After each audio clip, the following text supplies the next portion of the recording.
O ayun na naman mga kababayan, itong ating mga leaders na mga saling pusa. Etong nakikisaw-saw sa gulo ng China at Taiwan mga kababayan. Diba, natatandaan nyo na mayroong mga opisyalis na mga malalaking tai dyan mga kababayan na nagsabing, mag-ready na daw kayo. Lalong-lalo na daw yung mga sa parte ng Northern Luzon mga kababayan na kung saan nandun ang mga typhoon missiles ng Amerika. Sa posible daw kaguluhan! Kung kapag mayroon dang kaguluhan sa Taiwan at China mga kababayan.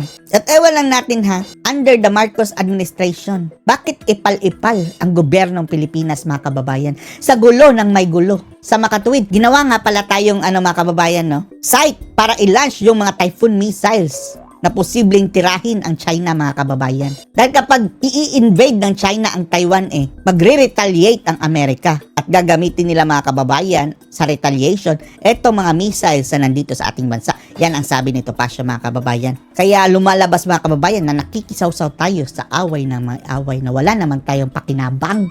Pakinggan nyo po ang sabi nito Pasio ha. Grabe na yan. Yung typhoon inilagay yan para pag ang China ay sumugod sa Taiwan. Kumpirmado yan mga kababayan na nandito ang missiles dahil tinanong si BBM sa media mga kababayan ibabalik mo ba sa Amerika yung mga missiles? Ang sabi ni BBM, why would I? Parang pinapalabas ng mga kababayan, amin na to mga missiles na to.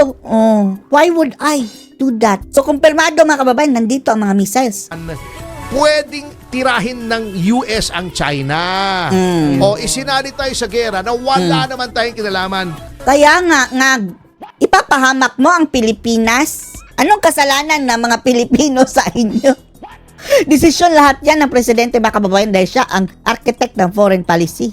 Anong mentalidad yan mga kababayan? May balanse? Walang balanse. Anong arithmetic? May arithmetic ka ba? Anong makukuha natin? Peligro lang mga kababayan. Once pagpaputok ng missiles galing dito sa Pilipinas mga kababayan at titirahin ang China, sa tingin nyo, yung mga EDCA sites, hindi yan bobombahin ng China. Kawawa yung mga sites mga kababayan, mga lugar na nandoon sa EDCA.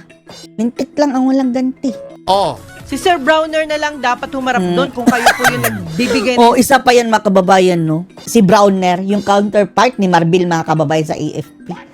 Ay, Diyos ko. Yan ang pinagtatalaga ni BBM mga kababayan. instruction. Kayo na lang po Hindi, magpakamatay. talagang siya yung harap. Tama yan. Sila na lang ang ipadala mga kababayan. Sa giyera kasama si BBM, si Sandro o sila. Wala kaming kinalaman dyan mga ordinaryong Pilipino. Hindi nga namin alam yan, tinago yan sa publiko. Matinong tao yan si Browner. Kaya lang siyempre, kung ang policy ng ating pamahalaan sip-sip tayo sa So, sino ang hindi matino? Yung namamahala. Amerika. Ay, hindi. Eto. Nagpapasip-sip pa rin. Hindi na sila magkakampi ni Trump Ewan lang natin din mga kababayan Baka mayroong bargain ang Marcos administration na hindi mahindian ni Trump. What if ipapagamit niya mga kababayan ang pinagamit na nga, di ba? Baka ang bargain niya, o sige, hindi ko na ito ipapagamit ng libre kapag hindi niyo ako papaboran. O Trump, libre mga kababayan ang EDCA sites. Wala tayong natatanggap Ewan lang natin sila under the table. Malay ba natin? Huwag mong sabihin hindi alam ng intelligence ng China kung nasaan yung typhoon. Alam nga natin. Okay. Si Aimee mismo ang nagsabi, andun sa Ilocos. Mobile O mga kababayan pa ni BBM ang mapapahamak yan. yan Pwede mong ibahin ang location yan para hindi mo matuon.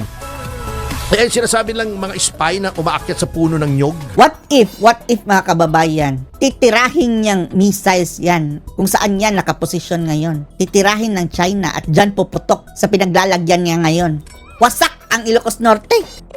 Kawawa. Spy daw ng China. Hindi na po. At what if accidentally mayroong malfunction at hindi yan lilipad habang tinitira? Diyan rin puputok sa inyo. Kailangan magaganyan ng spy. May satellite na po. May spy satellite na. Kailangan yun. Yung plate number nga from outer space orbit. Near Earth orbit. Nakukuha mo yung number ng plate ng registration plate ng kotse. Ganun kalakas ang resolution yan. More or less, alam ng China kung nasaan yan. Halimbawa, sa Batanes, o nasa Mariveles, nasa Bataan. Alam nila kung nasaan yan. Hulaan mo kung sinong unang-unang titirahin nila. Unahan nila yan. Siyempre, kesa ma-launch yung missile na yun. Basta ang alam natin, mayroong isa sa Ilocos. Si Super Ate nagsabi At saka, number dito, hindi na kailangan yung mismong missile ang tirahin. Yung command and control center ang tinitira niyan, headquarters ng Army, headquarters ng Navy. Yun Ang Oo. daming missile ng China. May sarili Masasali tayo sa gulo ng may gulo, mga kababayan. branch ang military Wag naman! nila, di ba? Ang Oy, China. For your information, China, wala kinalaman ang mga ordinaryong Pilipino yan, ha? Kung mayroon mang nagdesisyon yan, ang presidente yan, China namin. Hindi yan kinonsulta. So please, mas mabuti mga kababayan mag-usap ang China at Pilipinas, no? Pero si BBM parang sarado na ang utak sa mga inchik, mga kababayan, no? Parang hater ng mga Chinese. branches ng military, Army, Navy, Air Force Navy. sa atin. Sila may fourth branch sila. People's Liberation Army Rocket Force. Rocket Hiwalay. Force. Rocket lang. Ang dami kasi nilang rockets. Ang mayroon lang tayo dito, mga kababayan, si Cardo Dalisay. 1,000 wakwak. Oh, kasali na ba doon si ano? Yung sabi ni Dean Chase, mga kababayan, yung gobernadora daw sa Cebu.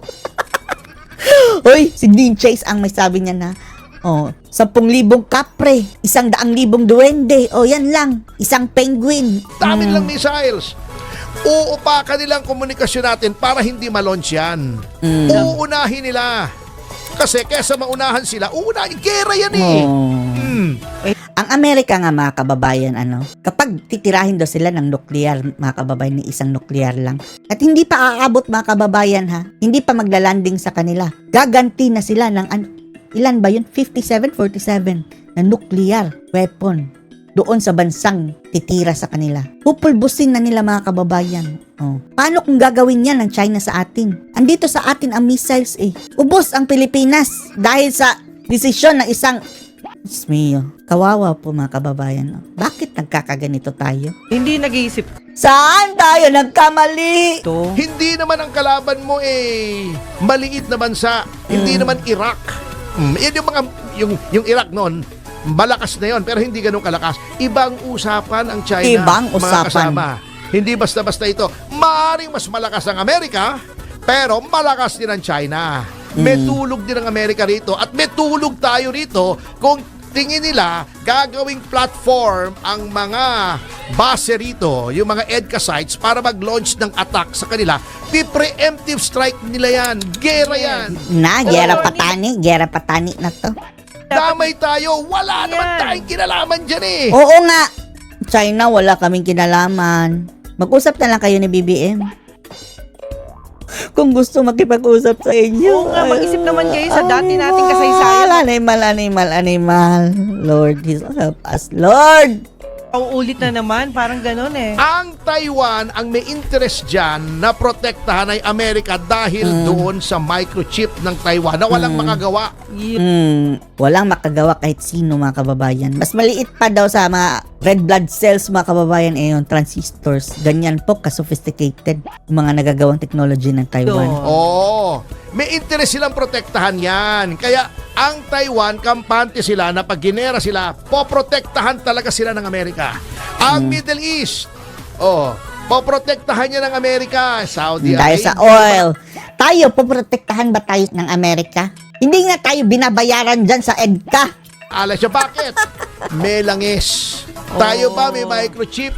Wala. May langis ba? Wala. Bakit tayo poprotektahan? Dahil lamang yung China pumapasok doon, Ang mayroon tayo, mga kababayan, dito is ngiwi at penguin. Enough na ba yan?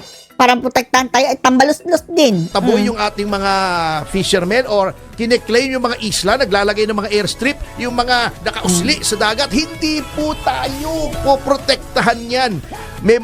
Meron ba tayong langis? Wala. Meron. Sa mukha lang ni BBM. Grabe ang oily ni BBM, mga kababayan. Walang oil. Pero, Meron ba tayong chips? wala rin. Meron tayong commander-in-chiefs. Meron. Banana chips, kamote chips. Dyan. Ang habol lang naman sa amin. So anong masasabi nyo dito, mga kababayan, na nagsaling pusa ang mga ngagva sa away na mga away ng ibang bansa? Post your comments below.